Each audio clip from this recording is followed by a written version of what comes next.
he's kept me hanging on the cliff about this one. So we're going to get started because it's a little bit in depth of a story. So we're going to be in Genesis starting in 28:10. So we're in the story in Genesis. We're at the part where y'all remember Isaac, and he had two sons, Jacob and Esau, and they, cheated each other, or Jacob cheated Esau out of his birthright. All that stuff happened, and Isaac's dying. He's an old man. He calls his sons to come get blessed, and they switched and tricked him, right? Okay, so that has happened. And when Isaac blessed Jacob, he said, look, Jacob, which he thought was his oldest son, but anyway, still the same. He says, look, Jacob, do not take a wife from here. Genesis 28 is where we're at now. Do not take a wife from this area. I want you to go back to our homeland and take one from our family. Now, back then, you got to understand that, that marrying your cousin was normal because they kept the bloodline. They wanted their bloodline to be pure, and it was because these were God's people and these were not. So it wasn't about keeping the bloodline of a race or anything like that, but it was keep the bloodline of God pure and holy, right?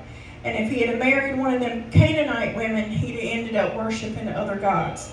So his father said, go find your mother's family and get a wife from there.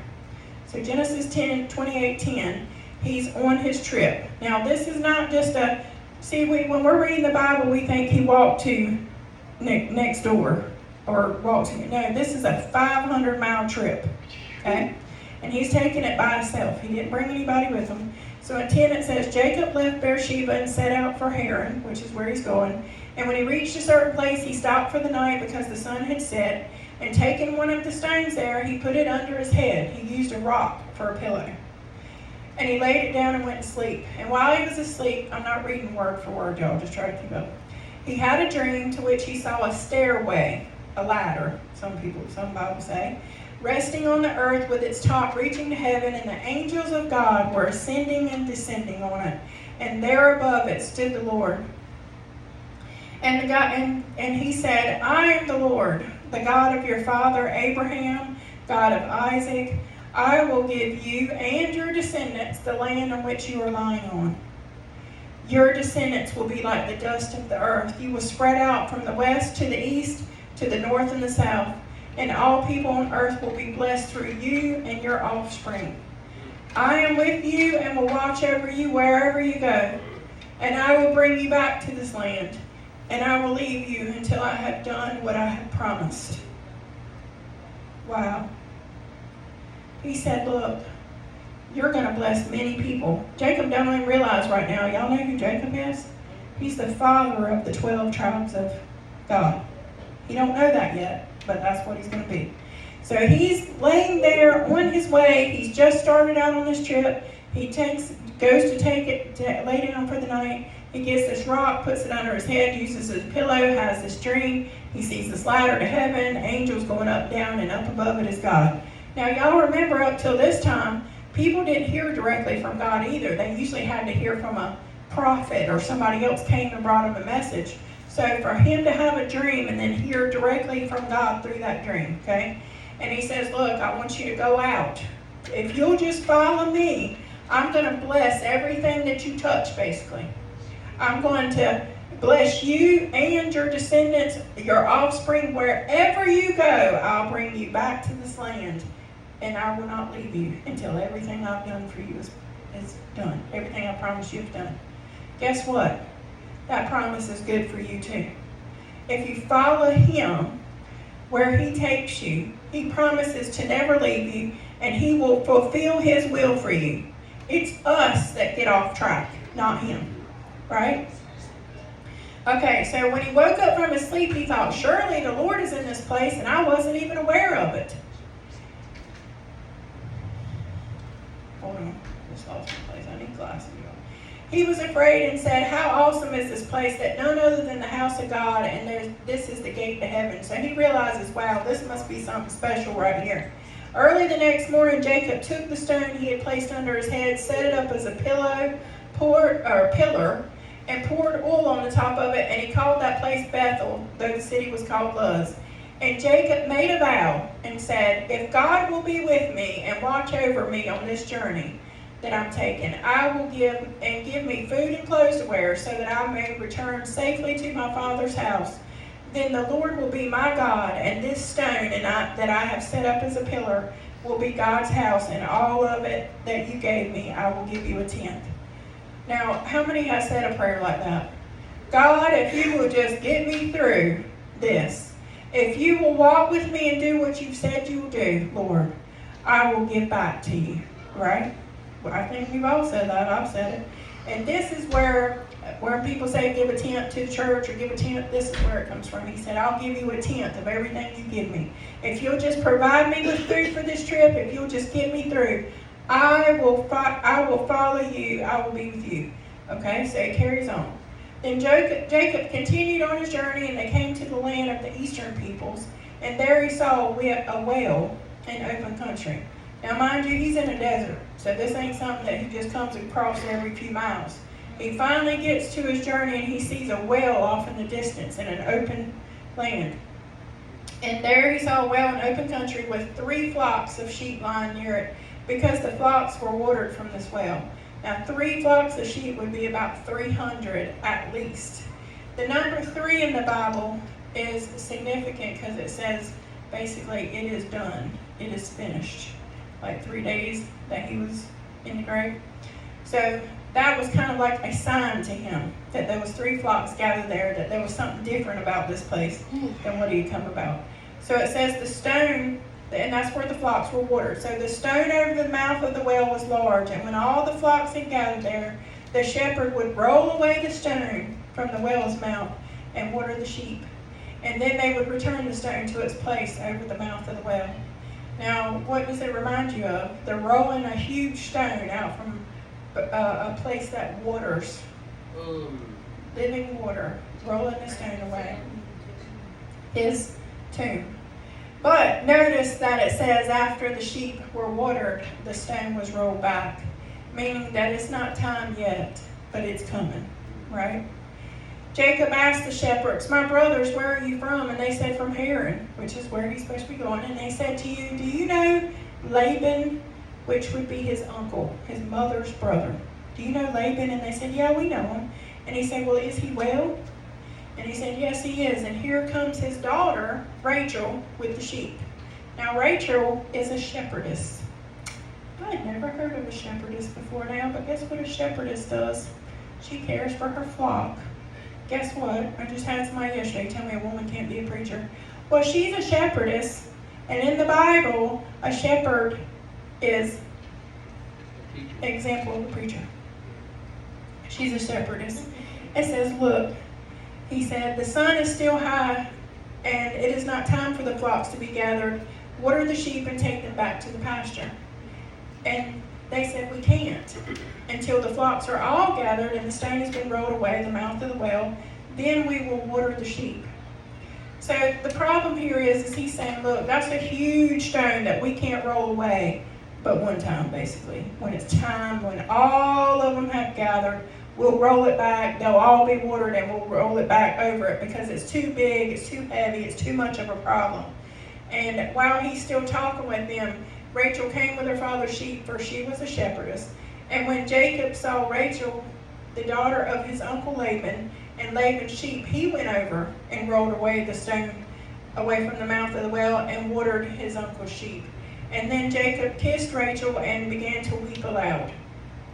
He told Rachel that he was a relative of her father and a son of Rebekah, and so she ran to tell her father. Now, when I looked this up to read about it more, it basically says that, Jacob's trying to impress somebody, and he's excited, not because she's a woman, but because she's his family, and that's where he's came, and he's done journeyed 500 miles to get here. And so when he kissed her, that's how, you see people on TV from different countries, when they meet, they kiss. That's all it was, a respect. A kind of welcoming kiss. It's not the kind of kiss where he's like, come here, you're going to be my wife. He couldn't do that because that would have disrespected her. But he was all about, let me show her I got this. I can roll away this stone by myself. and I'm going to roll it back. And he did. So they watered the sheep. She runs off to tell her father that she's met her cousin, basically.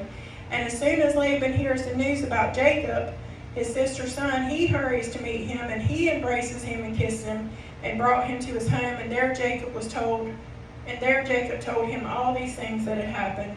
And then Jacob said to him, "You are my own flesh and blood." Now after Jacob had stayed with him for a whole month, Laban said to him, "Just because you're a relative of mine, should you work for nothing?" Meaning, I can't expect you to work for free just because you were kin to me. "Tell me what your wages would be." And now Laban had 2 daughters. The older was Leah.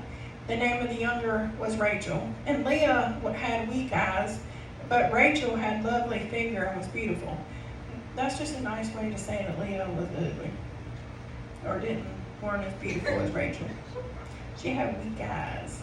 She was cross-eyed? I don't know if it's cross-eyed, but just from Jacob was in love with Rachel, and he said, "I'll work 7 years for your youngest daughter." And Laban said, "Well, it'd be better for me to give her to you than some other man, so stay here with me." And Jacob served 7 years to get Rachel, but they only seemed like a few days because he was in love with her. You know, you remember how it used to be when you were in love with somebody, and it was sickening because you just loved them. You were blinded by their, butterflies and all that stuff. And then now, like me and Philip, I'm like, we go to bed at night and we just like turn the light off, like, good night, love you, whatever. Then Jacob said to Laban, "Give me my wife. My time is completed and I want to make love to her." So Laban brought together all the people and gave the feast, the big wedding feast that they did. And when the evening came, he took his daughter Leah and brought her to Jacob, and Jacob made love to her. And Laban gave his servant Zilpah to his daughter as an attendant. So back then, when you married a woman, they also came with like a servant girl who would do all the things, kind of like a maid, a housewife. Yeah, cook, clean. That's what I need, y'all. She made babies, girl. That was her thing. She ran the house. Yeah, she was above the servant, but she was making babies. That was her job. But the servants the maidservants were also like the concubines to the husbands as well. If that was allowed by the wife. Okay. Philip talks about all the time about how we're going to get us a sister wife so that she can help me cook and clean and all that because I don't do it very well. So he talks about that all the time. All right, so when morning comes, Jacob wakes up to find Leah on his arm instead of the beautiful one, Rachel. Can you imagine his surprise? Huh? Well, I actually read that they were twins. Now, I haven't read that before, so I don't know if that's true. But back then, they kept the veil on. Yeah. They did not expose themselves even to their husband until after the wedding. So imagine his surprise. I would have been mad. He had already made love to her. Yes. And he wakes up the next morning. It was dark. I don't know. I would have been mad. He could have been drunk because, they drank a lot of wine too at the wedding fest. Yeah. So, there's been some men wake up with some women on their arms. It ain't hard to believe. So Jacob says to Laban, "What is this you have done to me? I have served you for Rachel, and you have deceived me." And Laban replies, "It is not our custom here to give the younger daughter in marriage before the older one. Finish this daughter's bridal week, and then I'll give you the younger one also in return for another 7 years." So he didn't mention all that to begin with, right? That's like signing a contract and not reading the fine print. That's what happened to him. So he says, "Okay, well, just go ahead and do this 7-day week thing with this bride, and then I'll give you the younger daughter that you want, but you got to work 7 more years." And Jacob did so. He finished the week with Leah, and then Laban gave him his wife Rachel to be his wife, and Laban gave him another servant girl for her, Bilhah, to be her attendant. And Jacob made love to Rachel also, and his love for Rachel was greater than his love for Leah, and he worked for Laban another 7 years. So it seems like, he's getting kind of the raw end of the deal. He's got these 2 women now, but he really wanted Rachel. That was his point, but now he's stuck another 7 years working for her. When the Lord saw that Leah was not loved, he enabled her to conceive, but Rachel remained childless. And Leah became pregnant and gave birth to a son named Reuben. And she said, it is because the Lord has seen my misery that surely my husband will love me now. She conceived again and gave birth to another son. And she said, because the Lord heard that I'm not loved, she named him Simon. Again she conceived and she gave birth to a son and said, at last, now my husband will become attached to me because I have borne him 3 sons. So he was named Levi. So back then it was important that you had sons, of course, to carry on your name, so that was important. So she keeps with everyone, she keeps thinking, well, he'll love me now because I give him something that she can't give him. She conceived again, and when she gave birth to a son, she said, this time I'll praise the Lord. And so she named him Judah, and then she stopped having kids. So she's had 4 sons for him. Chapter 30. When Rachel saw that she was not bearing children to Jacob, she became jealous of her sister. And so she said to Jacob, give me children or I'll die. Back then it was very important to conceive children. It was like a disgrace if you were a woman and you couldn't have children. Yeah, it was a big deal. Jacob became angry with her and he's like, am I God? Am I the one who has kept you from having children? And then she said, you know what, here's Bilhah. Who else did this? Y'all remember? Like the grandparents did this and made a mistake. How many times have we jumped up ahead of God and said, you know what, I got a good idea. Like he didn't have a good one to start with, we've got a better one. So we figured it out and we're going to manipulate the situation by offering up something that might work. So she says, well, here's Bilhah, my servant, sleep with her. Then we can bear children through her and I can have a family that way. And so she gave him, her servant Bilhah, as a wife, and Jacob slept with her, and she became pregnant and bore a son. And then Rachel said, well, God has vindicated me and listened to my plea and given me a son. Because of this, I'll name him Dan. Rachel's servant conceived again, bore another son. And then Rachel said, I have had a great struggle with my sister, and I have won. And so she named him, how do you say it, Johanna? Naphtali. I can't never pronounce that. When Leah saw that she had stopped having children, she sent her servant. Now she's like, you know what? I got one better for her. I'll send my servant over there. He better than me. And so her servant, Zilpah, and gave her to Jacob as a wife. And Leah's servant, Zilpah, bore Jacob another son. And then Leah said, what a good fortune. So she named him Gad. Leah's servant, Zilpah, bore Jacob another son. And Leah said, how happy am I? The women will call me happy. So she named him Asher. And during the wheat harvest, Reuben went out to the fields and found some mandrakes, which he brought to his mother Leah. And Rachel said, please give me some of the mandrakes. Now, mandrakes were some type of plant that were supposed to help you be more fertile. So he's bringing them to his mother Leah for her to have some more youngins. And Rachel sees them and says, give me some. I'm the one that's infertile. Because up to this point, Rachel has yet to bear him children. And she says, wasn't it enough that you've already took my husband from me and he loves you more? Will you also take my son's mandrakes? And Rachel says, I tell you what, I'll make a deal with you. I'll let you sleep with him tonight if you'll give me the mandrakes. Good. Oh, So when Jacob came up in the fields that evening, Leah went out to meet him and said, you got to sleep with me tonight. I gave up my mandrakes. And he's like, okay. man. You know how men are. I would walk away, man. Look, let me tell you something. It ain't changed. Do you hear me? Nothing's changed. The Bible says ain't nothing different this day than it was way back then. Men ain't changed. God listened to Leah, and she became pregnant and bore Jacob a 5th son. And then Leah says, God has rewarded me for giving my servant to my husband. So she named him Issachar.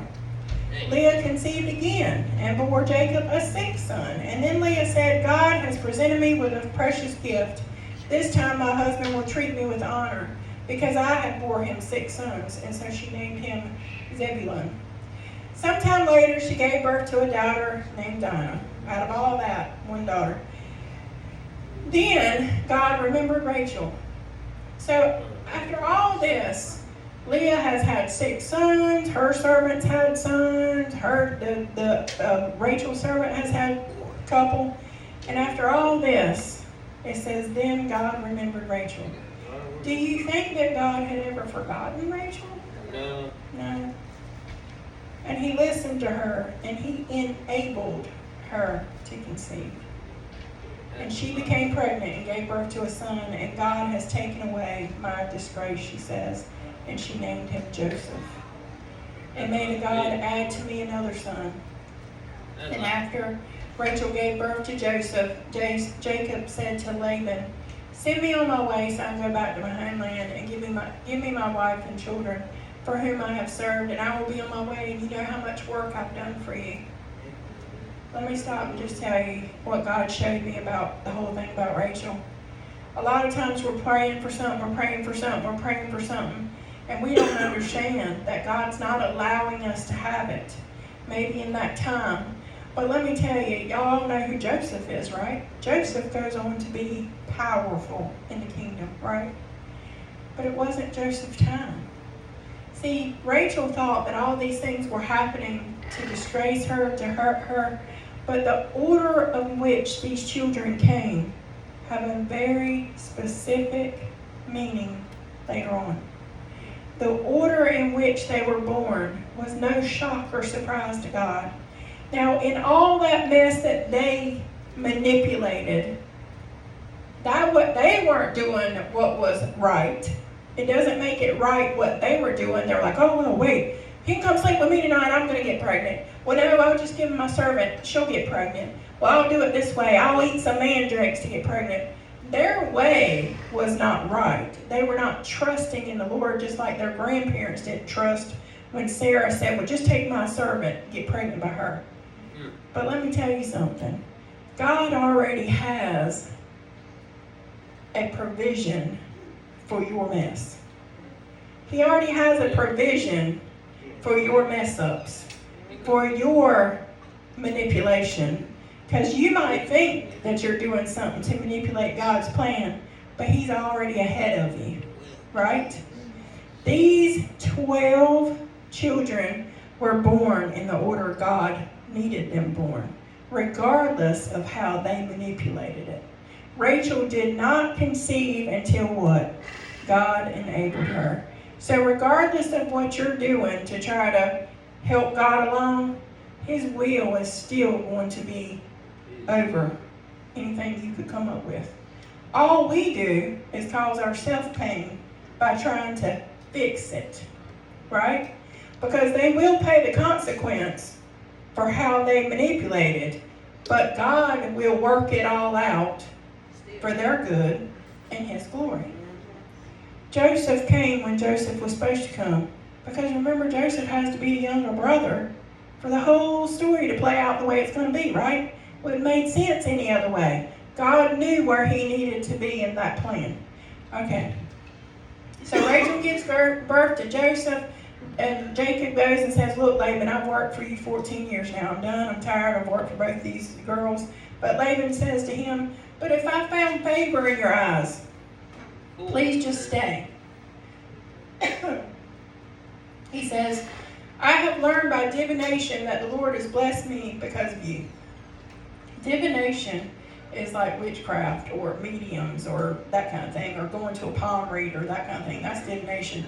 So he was trying to relate to him in some spiritual way. He was like, oh, I heard from the spirits that that I've been blessed because of you, so please stay here. He says, name your wages and I'll pay them. Whatever they are, just tell me. And Jacob says to him, you know how I've worked for you and how your livestock and your everything around you basically has been blessed. The little you had before I came has increased greatly, and the Lord has blessed you wherever I have been. But now, when may I do something for my own household? Look, the one thing Jacob has done is no matter what, the enemy, which was Laban, has cheated him, deceived him, tricked him from the very beginning. He did it wrong, right? No matter what Laban did to him, what did Jacob do? The right thing. No matter what Laban tried to deceive him into or cheat him out of, Jacob has stayed the course and did exactly what he wanted. He could have got up in the middle of the night and left at any point in time after he got them 2 daughters, but he stayed and paid what he said he would pay, right? He was honest and did it loyally. Jacob said, though, I've worked for you. God has blessed everything that I've done, everything that he's given me, he's given you. What shall I give you? And he says, don't give me anything, Jacob replied. But if you will do this one thing for me, I'll go on tending your flocks and watching over them. Let me go through your flocks today and remove every speckled, spotted sheep, every dark-colored lamb, every spotted and speckled goat, and this will be my wages. And my honesty will testify for me in the future. And whenever you check the wages you have paid me, any goat in my possession that is not speckled or spotted, or a lamb that's not dark, will be considered stolen. And Laban said, okay, all right, I agree. Let it be as you have said. And the same day he removed all the male goats that were streaked and spotted, and all the spotted female goats, and all the dark-colored lambs, and he placed them in the care of his sons. So again, he just got through telling Jacob, okay, you can take all the spotted ones, all the dark-colored ones, and then he goes home and tells his son, you can have all these. He's trying to cheat him again. And Jacob says, okay. Jacob continues to tend his lambs and his livestock anyway. Jacob takes fresh cut branches from poplar and almond and plane trees and made white stripes on them and the peeling of the bark, and exposes the white inner wood of the branches. And then he places the peelings and branches in watering troughs so that they could come directly in front of the flocks. And when they were in heat, they'd come to drink, and they mated in front of these branches. And they bore young that were streaked, speckled, and spotted. And Jacob set apart the young flock by himself, but made the rest face the streaked and dark-colored animals that belonged to Laban. In a nutshell, he was trying to make sure that he got these streaked and spotted and speckled flock, right? So he did all this stuff with water troughs and all that, and God blessed it. In this way, the man grew exceedingly prosperous and came to his own flocks and female and male servants and camels and donkeys. Jacob heard that Laban's sons were talking about him and saying, Jacob's took everything that our father owned and has gained all this wealth from our father. And Jacob noticed that Laban's attitude towards him was not what it had been in the past. So I think that at this point they're starting to be like, wait a minute. We better figure this out real quick, because he's starting to take from us, is the way they looked at it. And then the Lord said to Jacob, he's not heard from the Lord this whole time that it says, right? The Lord says to Jacob, go back to your land, to where of your fathers and your relatives, and I'll be with you. And so Jacob sent word to Rachel and Leah to come out of the fields where his flocks were, and he said, I see that your father's attitude towards me is not what it was before, but the God of my father has been with me. And you know that I have worked for your father with all my strength, and yet your father has cheated me by changing my wages 10 times. And this one next sentence sums it all up. However, God has not allowed him to harm me one time. If he said the speckled one were your wages, then all the flocks gave birth to speckled ones. The streaked ones will be your wages, and all the flocks bore streaked. So God has taken away your father's livestock and given to me. Let me tell you something, that one sentence that says, your father has cheated me 10 times. And he says, but God has not let him harm you one time. Like I said, in all this complete story, the enemy has over and over and over tried to cheat Jacob out of what God had for him. And not one time has he not gotten what God planned. He tried to steal from him, and he couldn't. The story goes on to say that Jacob went back to his homeland, and not only did he come out with his wives and all his children and all the livestock and all the servants, he was blessed by God, and he remembered the vow that he had said to God. He said, I have seen, this is in verse 10, it says, breeding season I once had a dream in which I looked up and saw the male goats mating with the flock that were streaked, speckled, and spotted. And the angel of God said to me, Jacob, and he said, here I am. Look up and see that all the male goats mating with the flock are streaked, speckled, or spotted. For I have seen that all Jacob has been doing to you. I am the God of Bethlehem, where you anointed that pillar. Remember in the beginning? He said, I was there when you anointed that pillar and when you made that vow to me. Now leave the land, this land at once, and go back to your native land. See, God remembered that dream he had in the beginning. And when he put that stone down and said, this is where God is. This is where God's presence is. And I'm going to come back to this one day, if what? If God will be with me during this journey. And in that sentence, when the angel comes to him, he said, I've seen everything that Laban has done to you. God is saying to you, I've seen everything that the enemy's tried to do to you. I've seen where he's broke you down. I've seen where he's tried to steal things from you. I've seen where he's stolen your peace. I've seen where he's attacked your body. He said, but look, I haven't let anything happen to you no matter what the enemy has tried to do. God will bless your journey regardless of what it is, as long as you stay close to him and do what's right. Regardless of what Laban did, Jacob chose to do the right thing in all circumstances. A lot of times we'll get caught up with people doing us wrong, and we'll be like, well, they're doing us wrong, so I'm going to do this. You can't do that. You still have to choose what's right by God, and he's going to bless the journey.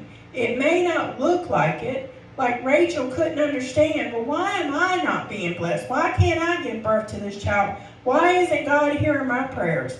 It wasn't that he didn't hear them. He was waiting for the right time to answer them. There's things that are happening and going on that we can't possibly understand. I was telling Johanna last night, I don't know why God allowed her daughter-in-law to lose the baby. I don't know. All I do know is, like we talked about last week, we have to have unwavering trust to know that no matter what the big picture is, we trust in him and him only. And for some reason, he's allowed it to happen. And we can't fix it. We can't undo it. Just like Rachel, no matter what she tried to eat the mandrakes, traded her husband off for him, it didn't matter. God was going to allow her to give birth to that child when it was in the right timing for everything that the picture had, that he had in place. He knows what we don't know. But hold on to this one sentence. He said, I've seen how he's done you. I've seen how he's cheated you. But the angel said, but God has not allowed him to harm you. You might think that they're getting away with it, and you might think that they're doing stuff that's going to affect you. But can't nobody do nothing to you that God won't allow.